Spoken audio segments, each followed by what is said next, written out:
Video emak-emak baku hantam di depan Sun City Mall Madiun, Jawa Timur viral di media sosial.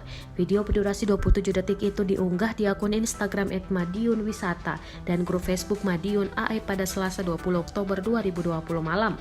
Dalam video itu tampak emak-emak yang terlihat cekcok. Tidak jelas masalah yang menyebabkan adu argumen itu.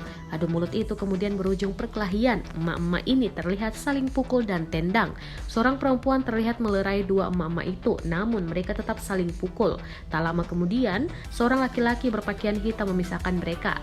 Dalam video itu juga terdengar suara sejumlah orang yang seolah menjadikan perkelahian itu sebagai ajang taruhan. Sejumlah warganet mengomentari video itu. Beberapa di antara mereka menjelaskan perkelahian itu terjadi karena pesanan di online. Kasat Reskrim Polres Madiun Kota AKP Fata Melana membenarkan video itu terjadi di depan Sun City Mall Kota Madiun. Namun polisi belum mengusut kasus tersebut karena tak ada masyarakat yang melapor. Fata mengetahui video itu setelah mendapatkan informasi dari warga. Pertengkaran itu diduga terjadi karena salah satu ibu tak kunjung membayar barang yang dia beli di toko online. Setelah bertemu di lokasi, si pemesan melempar uang ke arah penjual. Penjual yang terima membalas melempar barang ke arah pembeli. Video itu pun menjadi viral.